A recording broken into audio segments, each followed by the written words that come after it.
Hey everyone, welcome back to my channel, or if you're new here, I'm Olivia Rondo. I talk about a lot of political and social issues on here, and you should keep watching because we're actually talking about a really interesting and strange topic today. So if you have been online, if you've been on Twitter, been on YouTube, watched the news anytime between, 2 days ago and today, you might have seen that Ice Cube and Trump are trending together, and for a reason that you probably wouldn't expect. So, Ice Cube is a rapper who is notorious for hating Trump. He is very anti-establishment, very anti-politically correct as well. But he is about the last person you would expect to work with Donald Trump or the Trump administration or any Republican for that matter. But this is what apparently is happening. So it came out the other day that Ice Cube and President Trump are working together on a plan for Black Americans. If you watched my previous video, you will remember when I touched on the Platinum Plan, which was released by the Trump administration a couple weeks ago, which is a plan addressing issues in the Black community. So it ranges from making Juneteenth a federal holiday to categorizing the Ku Klux Klan as a terrorist organization. Finally, how is it not already a terrorist? Like, that really confused me. How is it not already a terrorist organization is my point.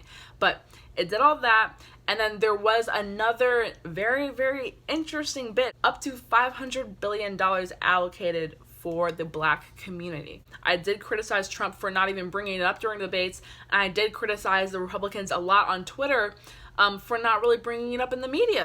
But this Ice Cube thing might shed a little bit more light on that, and I'll get right into that. So I believe it was back in August that Ice Cube released a plan to help the Black community called the Contract with Black America, which he was sending to a bunch of different politicians, having a couple of politicians actually endorse it and contribute to it. And now he is apparently bringing it to the Trump administration to reform and help push out this new Platinum Plan. But here is the kicker. Here's the kicker. Cube has said on Twitter as of yesterday that he not only brought the plan to the Republicans, he brought the plan to the Democrats as well. But the Democrats said, after the election, after we win the election, we'll worry about Black people.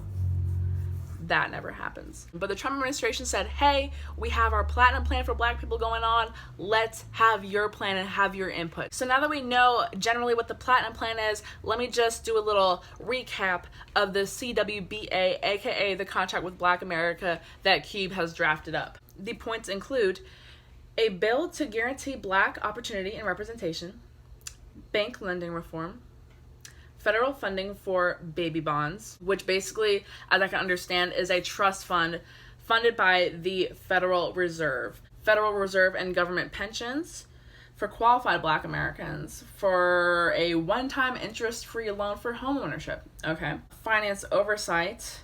This will be a banking commission to overlook and report on Black and minority lending. Will provide for a transparent reporting mechanism for abuses to economic programs designed to benefit communities in need. I am a fan of that sentence because I have been talking about the travesties in social welfare, public schooling, all that kind of stuff where funds are being plainly misused and even stolen.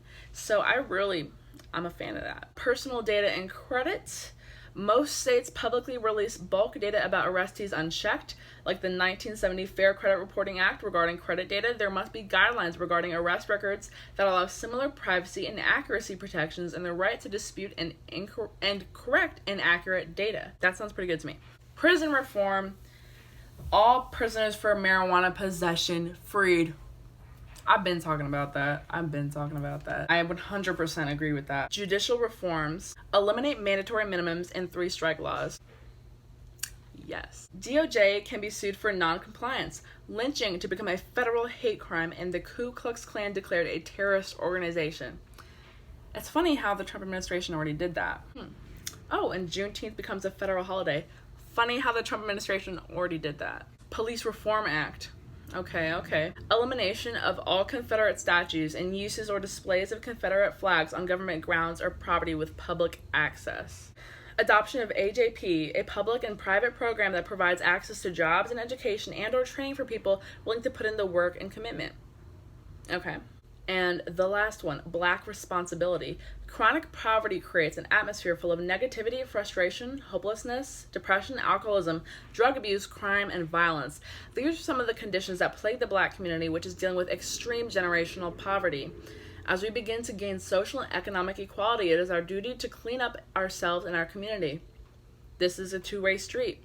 I really like this point. I really do. So that is basically the gist of the contract with Black America that Ice Cube has drafted up. So there aren't a lot of details available publicly as to what the final combined plan, if they're combining plans, or what Ice Cube's input on Trump's platinum plan will be. But it seems like he probably already has some input, because Juneteenth is on there, the KKK is on there, and the platinum plan was released after the CWBA. So if you ask me, it actually is quite possible that Cube has been working with Trump for several months on this. But of course, with everything involving the president, there is a lot of backlash. A lot of people, black and white and any color in between, were calling Cube a sellout, a coon, and Uncle Tom, a race traitor, you name it. Basically, every name in the book that I've been called for supporting a lot of the values that I support, for supporting the politicians that I support. So I'm used to it. I empathize. I really do. So I took to Twitter to defend him a little bit. One of the tweets I put out, which got retweeted by Black Voices for Trump actually, was, how are you mad at Ice Cube for taking the plan to Donald Trump when the Democrats rejected it? They didn't want it. They wanted it after the election. They wanted it after the election. Cube said it himself. Cube said it himself. He said he took the plan to both parties, and the Democrats were like, we got y'all after we win. After we win, we got y'all. Then we promise we'll give you reparations. We promise. Who believes that shit? Who really believes that shit? The Democrats don't want to do that for y'all. They don't. So Ice Cube took the opportunity to meet with Trump and devise this plan. I have my issues with the plan. I have my issues with both of the plans, actually. But I think it's better than nothing. I think it's better than nothing at all. So I'm not mad at Cube at all. I actually think it takes a lot of guts.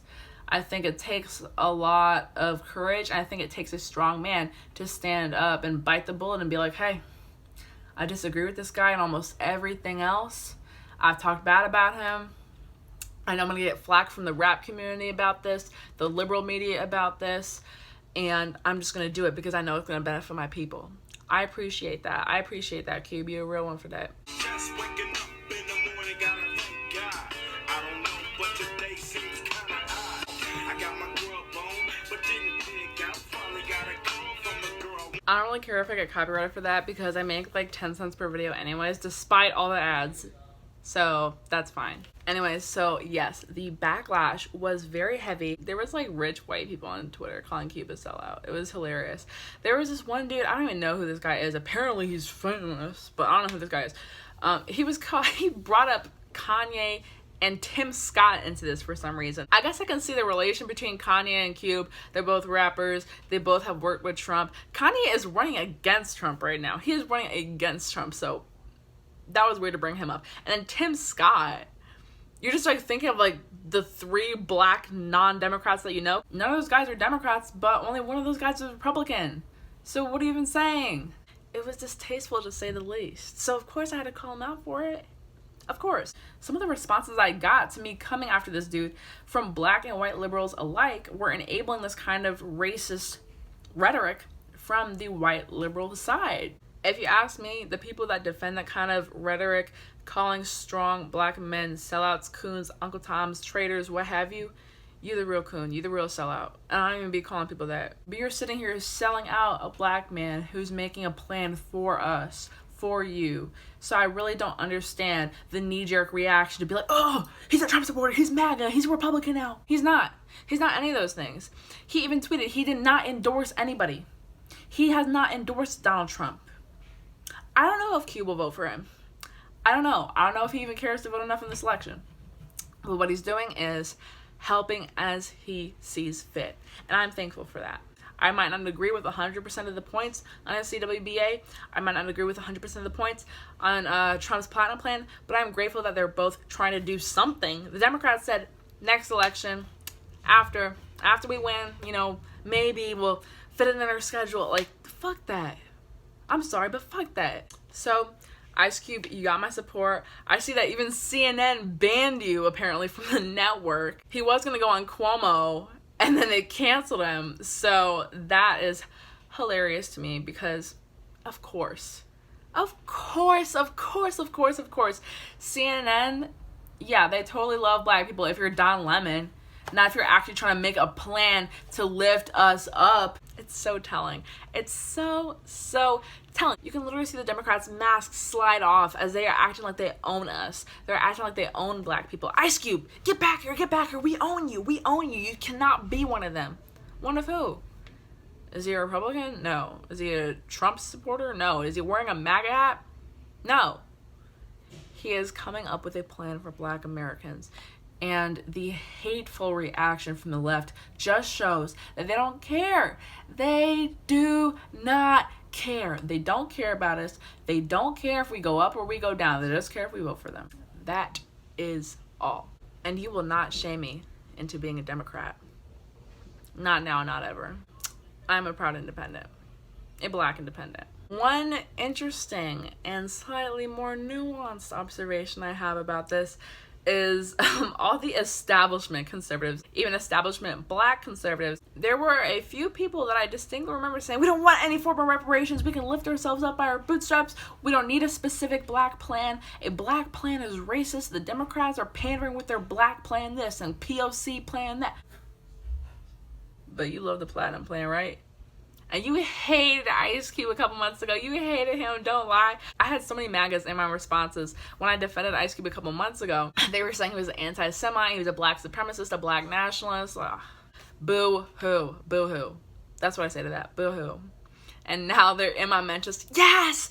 MAGA Ice Cube! Like, he's always been the same. I am going to call your hypocrisy if I see you suddenly supporting a black specific plan or suddenly supporting any form of reparations or money allocated to the black community when before you were like, oh, no, that's racist. Lift yourself up by your bootstraps, dude. I don't know why I just transformed into a frat boy there, but that was supposed to be my MAGA voice. Anyways,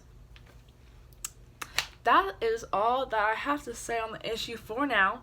It is still new and developing. Don't be surprised if I make a couple follow-up videos to this because this is really getting juicy. And thank you so much for watching. I'll put my Patreon and PayPal, all my socials in the description. And I'll see you guys next time.